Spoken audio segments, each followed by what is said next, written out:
সাংবাদিক বন্ধুসকল, আজি বুৰঞ্জী প্ৰসিদ্ধ চৰাইদেউ জিলা সীমা নিৰ্ধাৰণ দাবী সমিতি সংবাদ মেলত উপস্থিত আছে টাই আহোম যুৱ পৰিষদ অসমৰ সভাপতি বিজয় ৰাজকোঁৱৰ ডাঙৰীয়া, অসম চাহ জনজাতি ছাত্ৰ সন্থাৰ সন্মানীয় চৰাইদেউ জিলা সভাপতি মানৱ বাগচি ডাঙৰীয়া, অসম জাতীয়বাদী যুৱ ছাত্ৰ পৰিষদৰ চৰাইদেউ জিলা সন্মানীয় সম্পাদক লংকেশ্বৰ গগৈ ডাঙৰীয়া, আমাৰ গোৰ্খা ছাত্ৰ সন্থাৰ আমাৰ অচ্যুত লামা আছে।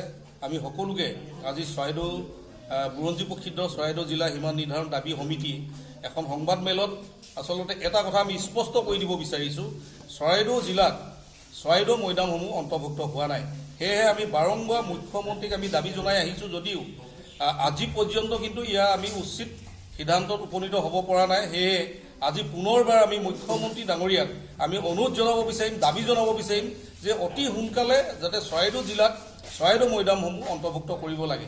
সেয়ে আজি এই বিষয়টোৰ ওপৰত গোটেই কথাখিনি আগবঢ়াই নিবৰ কাৰণে আমাৰ মাজত উপস্থিত আছে টাই আহোম যুৱ পৰিষদ অসমৰ সন্মানীয় সভাপতি বিজয় ৰাজকোঁৱৰ ডাঙৰীয়া, তেখেতক আমি অনুৰোধ জনাইছোঁ।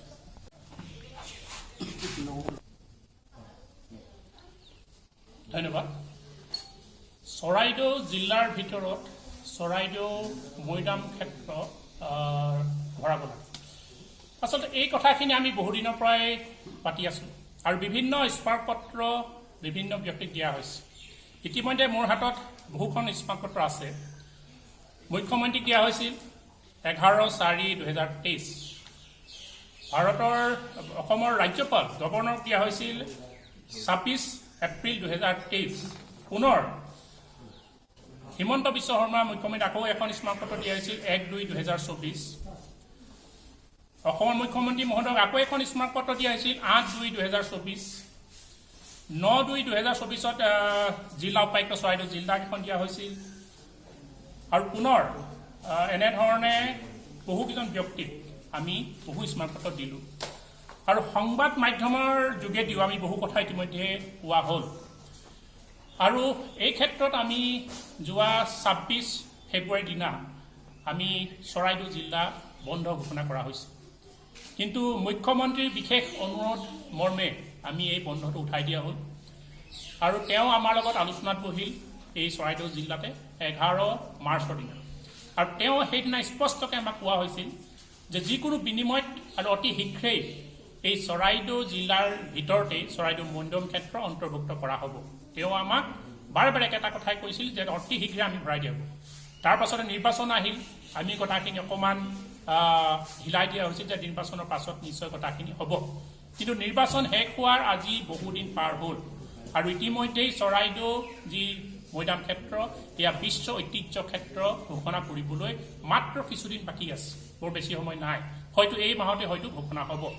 কিন্তু আজি কপিত চৰাইদেউ মৈদাম ক্ষেত্ৰ কিন্তু চৰাইদেউ জিলাত অন্তৰ্ভুক্ত নহয়।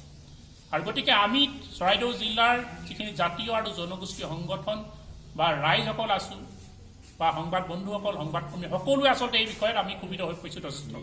গতিকে আমাৰ এটা কথা স্পষ্টকৈ ক'বলগীয়া হ'ল যে অহা আমি 17 জুলাই তাৰিখৰ শেষ সীমা আমি মুখ্যমন্ত্ৰী ডাঙৰীয়াক বান্ধি দিছোঁ যে যদি তেওঁলোকে এই 17 তাৰিখৰ ভিতৰত চৰাইদেউ মৈদাম ক্ষেত্ৰ চৰাইদেউ জিলাৰ ভিতৰত অন্তৰ্ভুক্ত কৰিব নোৱাৰে, তেতিয়াহ'লে 18 তাৰিখৰ দিনা আমি চৰাইদেউ জিলা বন্ধ আজিৰ দিনতে ঘোষণা কৰিছোঁ।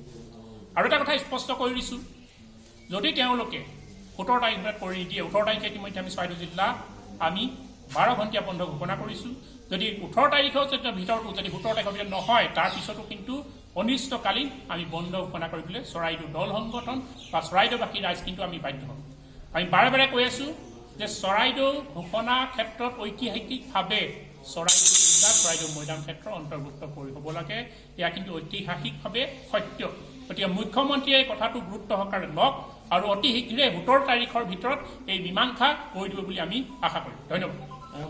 চাওক, আমি ইতিমধ্যে কৈছোঁ যে বহু স্মাৰকপত্ৰ দিয়া হ'ল। এইটো এটা গণতান্ত্ৰিক এটা প্ৰক্ৰিয়াৰ মাজেৰে আমি আৰম্ভ কৰিছোঁ। আমি বহুবাৰ বিভিন্ন পক্ষৰ লগত আলোচনা কৰিলোঁ, আমি যোগেন মোহন ডাঙৰীয়া ৰেভিনিউ মিনিষ্টাৰ স্থানীয় বিধায়কৰ লগত আমি তেওঁলোকৰ লগত কেইবাজনো মন্ত্ৰীৰ লগত আমি আলোচনা কৰিলোঁ। কিন্তু আলোচনাৰ শেষত আমি এটা কথা অনুভৱ কৰিছোঁ যে সকলো ফলাফল আচলতে শূন্য আৰু গোটেই আচলতে কাৰবাৰ আমি স্মাৰ্ট গোটেই কাৰবাৰবোৰ ভেকু ভাওনাত ৰূপান্তৰ হৈছে বুলি আমি ভাবিবলৈ কিন্তু আজি বাধ্য হৈছোঁ। মুখ্যমন্ত্ৰীৰ লগত আলোচনা কৰাৰ পিছতো মুখ্যমন্ত্ৰীয়ে আশ্বাস দিয়াৰ পাছতো তেওঁ আজি কুপিত এই সিদ্ধান্ত আমাক দিব নোৱাৰিলে। গতিকে শেষ আশ্ৰয় আমি বন্ধৰ দৰে কাৰ্যসূচী আমি ল'বলৈ বাধ্য হৈছোঁ। কিন্তু এটা কথা হয় যে আমি শান্তিপূৰ্ণ অৱস্থান কৰিম, শান্তিপূৰ্ণ আমি বন্ধ কৰিম আৰু এই ক্ষেত্ৰত কোনো হিংসাৰ আশ্ৰয় চৰাইদেউ জিলাৰ দল সংগঠন, জাতীয় জনগোষ্ঠীয় দল সংগঠন বা ৰাইজে নলয়। কিন্তু এই কথা আমি এটাই কথা যে গণতান্ত্ৰিক ভাষা বুজি নোপোৱা চৰকাৰক এই বন্ধৰ কথাৰে আমি তেওঁলোকক সোঁৱৰাই দিবলৈ পুনৰবাৰ আমি বাধ্য হৈছোঁ। চাওক, চৰাইদেউ জিলাৰ ক্ষেত্ৰত চৰাইদেউ মৈদাম ক্ষেত্ৰ অন্তৰ্ভুক্ত হোৱাটো এটা আমাৰ ন্যায্য দাবী আৰু এই ক্ষেত্ৰত তেওঁলোকে যদি আইনী ব্যৱস্থা লয় ল'ব পাৰে, আমাৰ কোনো আপত্তি নাই। আইনৰ ব্যৱস্থা ল'ব আৰু আমাৰ দল সংগঠনৰ আমাৰ যি দায়িত্ব কৰ্তব্য, আমাৰ চৰাইদেউ জিলাবাসীৰ যি দায়িত্ব কৰ্তব্য আমি সেইখিনি আমি নিষ্ঠাৰে পালন, সেইটো স্পষ্ট কথা।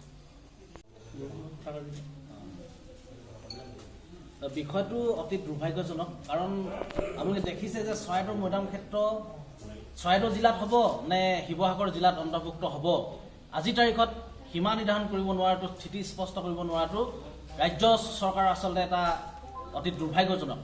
আমি এইটো কাৰণে কৈছোঁ যে আমি মুখ্যমন্ত্ৰী মহোদয়ক আমি লগ কৰিছোঁ, দুবাৰকৈ মুখ্যমন্ত্ৰী মহোদয়ক লগ কৰি আমি স্মাৰক পত্ৰ প্ৰেৰণ কৰিছোঁ। তেখেতে আমাক আশ্বাস দিছিল 2-3 দিন ভিতৰতে আপোনালোকৰ চৰাইদেউ মৈদাম ক্ষেত্ৰ চৰাইদেউ জিলাত হ'ব বুলি, আমি 2-3 দিনতে ঘোষণা কৰিম বুলি আমাক কৰিছিল। কিন্তু আজিৰ তাৰিখতো কোনো ধৰণৰ ব্যৱস্থা গ্ৰহণ নকৰিলে। আৰু আমি এটা কথা ক'ব লগা হৈছে, আজি সংবাদ মাধ্যমত পুনৰবাৰ কৈছোঁ যে আমাৰ চৰাইদেউ জিলাত 2জনকৈ জনপ্ৰতিনিধি আছে। ইতিমধ্যে সন্মানীয় সাংসদ তপন কুমাৰ গগৈ ডাঙৰীয়া ইতিমধ্যে তেওঁ যোৱা ইলেকশ্যনত তেওঁ পৰাজিত হৈছে, কিন্তু তেখেতকো আমি ব্যৱস্থা গ্ৰহণৰ দাবী জনাই কোনো ধৰণৰ নকৰিলে। আৰু সন্মানীয় বিধায়ক মহোদয় আছে, ৰাজহ মন্ত্ৰী ডাঙৰীয়া আছে, গতিকে 2জন জনপ্ৰতিনিধি চৰাইদেউ জিলাতে আছে। তাৰপিছতো চৰাইদেউ জিলাত আজিৰ তাৰিখত মৈদাম ক্ষেত্ৰ ইয়াতে অন্তৰ্ভুক্ত কাৰণে তেওঁলোকে যুঁজ দিব নোৱাৰাটো অতি দুৰ্ভাগ্যজনক। আৰু নৱনিৰ্বাচিত সাংসদ গৌৰৱ গগৈ ডাঙৰীয়াক আমি ক'ব বিচাৰিছোঁ যে তেখেত যিহেতু যোৰহাট জিলাৰ যোৰহাট লোকসভা সমষ্টিৰ সাংসদ হিচাপে নিয়োজিত হৈছে, গতিকে এই বিষয়টো আমাৰ যি দীৰ্ঘদিনীয়া এইটো সমস্যা, এই সমস্যাটো তেখেতক আমি শীঘ্ৰে ব্যৱস্থা গ্ৰহণৰ আমি আজি এই সংবাদ মেলৰ জৰিয়তে আমি দাবী জনাইছোঁ। সন্মানীয় সংবাদ বন্ধুসকল আৰু সংগ্ৰামী সতীৰ্থসকল, সকলোকে সংগ্ৰাম জনাই সংগ্ৰামী অভিনন্দন জ্ঞাপন কৰিছোঁ। আচলতে আমি দীৰ্ঘদিন ধৰি চৰাইদেউ জিলা সীমা দাবী সমিতি যি দাবী কৰি আহিছিলোঁ, আজি পৰ্যন্ত আমাক চল চাতুৰে কৌশলগতভাৱে যে চৰাইদেউ জিলাক বাকী ৰাইজক বঞ্চিত কৰিছে, আজি সংবাদ মাধ্যমৰ জৰিয়তে আমি কিছুমান এলানি